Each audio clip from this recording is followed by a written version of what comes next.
Les puristes ont une manière un peu exagérée d'en parler qui est vendre son âme au diable. Il t'est déjà arrivé de penser que tu étais plus doué qu'une personne, mais que c'était elle qu'on mettait en avant? Dans cette vidéo, je vais t'expliquer pourquoi et comment y remédier. Générique.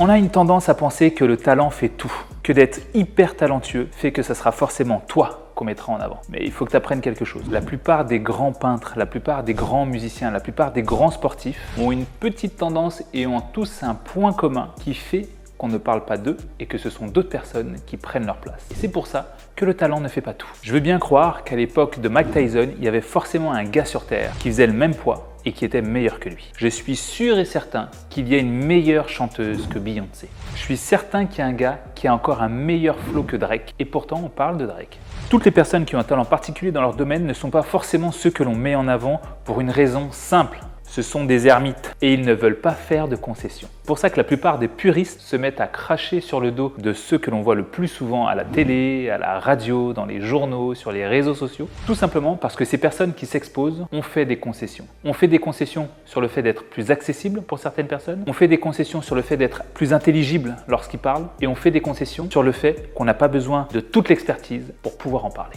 C'est pour cela que si toi, tu es dans ton petit coin, que tu donnes le meilleur contenu du monde, que tu es le meilleur créatif du monde, que tu es le meilleur entrepreneur du monde, si les gens ne font pas appel à toi, c'est que tu ne fais pas assez de concessions.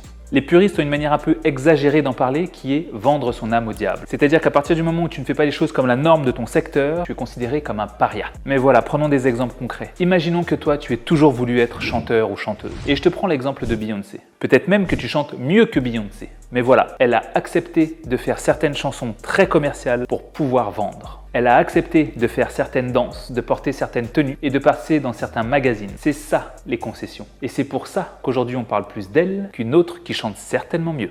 Maintenant, mettons-nous de l'autre côté. Et imaginons qu'on parle de toi qui est très exposé et que ce sont les gens de ton secteur qui te crachent dessus. Tout simplement parce que toi, tu as fait les concessions qu'il fallait. Dis-toi que les personnes qui sont dans ton secteur vont certainement penser qu'ils ont beaucoup plus travaillé que toi. Sauf que toi, tu as réussi à te faire le bon réseau. Encore une fois, à faire les bonnes concessions et à mettre ta créativité dans plus de choses qu'uniquement ton secteur. Et généralement, je le dis souvent, si tu n'as qu'un ennemi aujourd'hui, c'est pas suffisant. Si tu as que 2 ennemis aujourd'hui, c'est que tu travailles pas assez. Il t'en faut une dizaine. Ça veut dire que tu es assez exposé, ça veut dire que tu es assez visible. Donc tant que tu travailleras et que tu n'auras pas assez de personnes pour venir te critiquer, c'est que tu ne travailleras pas assez fort. Donc tu l'auras compris, si tu veux savoir si tu es sur le bon chemin, à partir du moment où tu as des gens qui viennent critiquer ce que tu fais, c'est que tu es sur la bonne voie.